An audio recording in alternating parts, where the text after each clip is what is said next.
विद्यार्थी मित्र हो, ओम नमः शिवाय. शिव सायन्स अकॅडमीमध्ये मी राम सर आपले सहर्ष स्वागत करतो. आज आपण क्लास 7 चॅप्टर 16 नॅचरल रिसोर्सेसचा पार्ट 2 बघणार आहोत. पार्ट फर्स्टमध्ये आपण मिनरल्स आणि ओर्सविषयी माहिती घेतली. पुढचा घटक आहे फ्युएल्स. फ्युएल्स म्हणजे इंधने. आपल्याला इंधनांची नावं माहिती आहेत, वूड, पेट्रोल, डिझेल. तर बघा, इंधने म्हणजे नेमकं काय? Substances used for generating energy. असे सबस्टन्सेस ज्याचा उपयोग जनरेटिंग एनर्जी मिळवण्यासाठी केला जातो, त्यांना आपण फ्युएल्स असं म्हणतो. बरेच प्रकारचे फ्युएल्स आहेत. त्यामध्ये पहिला प्रकार आहे कोल, ज्याला फॉसिल फ्युएल असं पण म्हटलं जातं. कोळसा, दगडी कोळसा. Coal formed from remains of plants. हा कशापासून बनतो? प्लांट रिमेन्स म्हणजे वनस्पतींच्या अवशेषापासून बनतो. Got buried underground millions of years ago. लाखो वर्षापूर्वी जे गाडले गेलेल्या वनस्पती आहेत त्यांच्यावर टेम्परेचरचा, प्रेशरचा परिणाम होऊन हे कोल निर्माण होतो. कोलमधला मुख्य घटक असतो कार्बन. आता टाईप्स, या कोलचे 4 टाईप्स आहेत. पीट, लिग्नाईट ज्याला ब्राऊन कोल असं म्हटलं जातं, बिटुमिनस आणि अँथ्रेसाईट. यामध्ये अँथ्रेसाईट हा हायेस्ट कोल आहे किंवा हायेस्ट प्रकारचा कोल, ज्याच्यामध्ये इंधनाची व्हॅल्यू जास्त असते. आणि पीठ हा लोएस्ट, ज्याच्यामध्ये इंधनाची व्हॅल्यू कार्बन कमी असतो. यूज्ड इन, आता या कोलचा उपयोग कुठं कुठं होतो आहे? थर्मल पॉवर प्लॅन्ट्स म्हणजे औष्णिक विद्युत केंद्र, ज्यामध्ये कोलचा वापर करून इलेक्ट्रिसिटी निर्माण केली जाते. बॉयलर्समध्ये, कारखान्यांच्या बॉयलर्समध्ये, रेल्वे इंजिन्समध्ये, फॉर कुकिंग अन्न शिजवण्यासाठी, इन किल्न्स म्हणजे जिथं वीट भट्टी असते त्या वीट भट्ट्यांमध्ये, etcetera. Gaseous fuels, producer gas and water gas obtained from coal. हे जे प्रोड्युसर गॅस आणि वॉटर गॅस नावाचे जे 2 गॅसेस फ्युएल आहेत, म्हणजे वायुरूप इंधन आहेत, प्रोड्युसर गॅस आणि वॉटर गॅस, ते सुद्धा या कोलपासून निर्माण केली जातात. पुढं ONGC, oil and natural gas corporation नावाची ही जी संस्था आहे, ONGC नावाची, एस्टॅब्लिश्ड ऑन 14 ऑगस्ट 1956, 14 ऑगस्ट 1956ला सुरू झालेली आहे. ॲट देहरादून, उत्तराखंडमधल्या देहरादून या शहरामध्ये. It produces 77% of crude oil and 62% of natural gas of India. भारतातला 77% क्रूड ऑइल आणि 62% नॅचरल गॅस हा या ONGC मार्फतच निर्माण केला जातो किंवा तयार केला जातो, शोधला जातो. पुढचा घटक आहे मिनरल ऑइल, ज्याला क्रूड ऑइल, पेट्रोलियम असे पण शब्द आहेत. Mineral oil, crude oil, petroleum समानार्थी. हे form from remains of dead sea organisms. हा कशापासून तयार होतो? तर डेड सी ऑर्गॅनिझम्स, मृत सागरी सजीवांपासून हा तयार होतोय. Got buried underground millions of years अगो, जे काय झालेले आहेत, लाखो वर्षापूर्वी जमिनीखाली गाडले गेलेले आहेत. अशा मृत सागरी सजीवांपासून हा मिनरल ऑइल किंवा पेट्रोलियम किंवा क्रूड ऑइल तयार होतं. हे find at 1000 to 3000 metre depth, 1000 ते 3000 मीटर डेप्थ खोलीवर हे सापडतं. In oil sands, shale, sandstone and limestone या प्रकारच्या खडकांमध्ये किंवा या प्रकारच्या जमिनीमध्ये.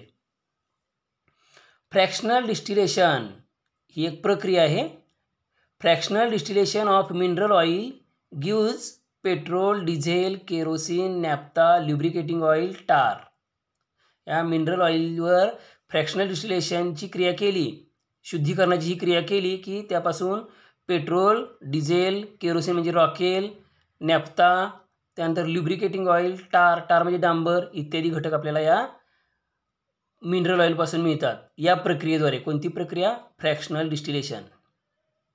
पुढचा फ्युएल आहे नॅचरल गॅस, नैसर्गिक वायू. Found mainly with petroleum. हा पेट्रोलियम बरोबरच सापडतो किंवा मिनरल ऑइल बरोबरच सापडतो शक्यतो. काही ठिकाणी तो स्वतंत्रही सापडतो. Main component is methane. या नॅचरल गॅसचा मेन घटक, मुख्य घटक आहे methane. With small amount of ethane, propane and butane. आणि थोडे प्रमाणामध्ये त्यामध्ये इथेन, प्रोपेन, ब्युटेन हे घटकसुद्धा असतात. For transport it is transferred under pressure too. आता हा नॅचरल गॅस ट्रान्सपोर्ट करण्यासाठी एका ठिकाणून दुसऱ्या ठिकाणी नेण्यासाठी अंडर प्रेशर दाबाखाली त्याचं रूपांतर CNG आणि LNG मध्ये केलं जातं. CNG कॉम्प्रेस्ड नॅचरल गॅस आणि LNG लिक्विफाईड नॅचरल गॅस यामध्ये केलं जातं. आता CNG हे सुद्धा खूप महत्त्वपूर्ण फ्युएल आहे. कॅरेक्टरिस्टिक्स ऑफ CNG याचे फायदे: कॅचेस फायर इझिली, सहजासहजी हे पेट घेतं CNG. No solid waste remains, no other pollutants, याच्याची राख शिल्लक राहत नाही किंवा पोल्युशन होत नाही. Carbon dioxide and H2O water forms in small amount, याच्या ज्वलनानंतर कार्बन डायऑक्साईड आणि पाणी थोड्या प्रमाणामध्ये तयार होतं. कॅन बी ट्रान्सपोर्टेड इझिली, याचं ट्रान्सपोर्टेशन जे आहे म्हणजे वाहतूक सोप्या पद्धतीने होऊ शकते, सहजासहजी होऊ शकते. कंबशन कंट्रोल्ड इझिली, याचं ज्वलन इझिली सहजासहजी कंट्रोल करता येतं. हे या CNG वापरण्याचे फायदे आहेत. यानंतर पुढचं इंधन आहे LPG. LPG means liquid petroleum gas. LPG liquid petroleum gas obtains during refining of crude oil. हा क्रूड ऑइलच्या रिफायनिंगच्या वेळीच तयार होत असतो. फ्रॅक्शनल डिस्टिलेशनची जी क्रिया आहे त्यावेळीच हा क्रूड ऑइलच्या रिफायनिंग बरोबर तयार होतो. Stored in thick walled steel cylinder, हा कुठं साठवला जातो तर थिक वॉल्ड स्टील सिलेंडरमध्ये साठवला जातो अंडर हाय प्रेशर, मोठ्या दाबाखाली. अँड व्हॉल्यूम रिड्युसिंग टू 1:240, म्हणजे 240 लिटरचं 1 लिटरमध्ये रूपांतर किंवा 240 किलोचं 1 किलो इतकं प्रेशरनं ते रूपांतर कमी केला जातो आणि तो साठवला जातो. मेन कंपोनेंट्स, या LPGचे मेन कंपोनेंट्स, मेन घटक आहेत प्रोपेन अँड ब्युटेन, ज्याचा रेशो आहे 30:70, म्हणजे प्रोपेन 30 किलो आणि ब्युटेन 70 किलो. अशा पद्धतीनं तो 100 किलोमध्ये 30-70च्या प्रमाणामध्ये असतो. इट इज ऑर्डरलेस, हा LPG आहे तो ऑर्डरलेस, वास न येणारा, गंधहीन आहे. So small amount of strong odoured ethyl mercaptan added to detect any leakage, आणि म्हणूनच त्याच्यामध्ये हे इथेल मरकॅप्टन नावाचं एक केमिकल मिक्स केलं जातं त्याचं लिकेज, गळती ओळखण्यासाठी. कारण तो जर गळती झाली त्याची तर ऑर्डरलेस असल्यामुळे त्याची गळती कळून येणार नाही, म्हणून त्यामध्ये हे स्ट्रॉंग वास असणारं इथेल मरकॅप्टन मिसळलं जातं. बिकॉज ऑफ ग्रेट डिमांड, मोठ्या मागणीमुळं, the likelihood of fuel reserves getting exhausted, हे फ्युएल रिझर्व्स म्हणजे इंधनाचे साठे संपण्याची भीती आहे. इज नोन ॲज, आणि ही जी भीती आहे किंवा हे जे संकट आहे is known as energy crisis, त्यालाच एनर्जी क्रायसिस असं म्हटलं जातं. एनर्जी क्रायसिसची डेफिनेशन आहे because of great demand the likelihood of fuel reserves getting exhausted is known as energy crisis. आणि मग आता एनर्जी क्रायसिसवर उपाय काय? सो अल्टरनेटिव्ह फ्युएल्स, पर्यायी इंधनं लाईक हायड्रोजन, बायोफ्युएल्स, मिथेनॉल ज्यालाच वूड अल्कोहोल असं म्हटलं जातं, इथेनॉल ज्याला ग्रीन अल्कोहोल असं म्हटलं जातं, कमिंग इन टू यूज, यांचा वापर आता वाढायला लागलेला आहे. हे अल्टरनेटिव्ह फ्युएल्स आहेत, hydrogen, biofuels, methanol, ethanol etcetera. तर या पद्धतीने आपण ही फ्युएल्सविषयी माहिती घेतलेली आहे. या नोट्स तुम्ही लिहून घ्यायच्या आहेत आणि त्याचबरोबर या पाठाचं वारंवार वाचन करायचं आहे, म्हणजे तुम्हाला हा पाठ व्यवस्थित समजेल.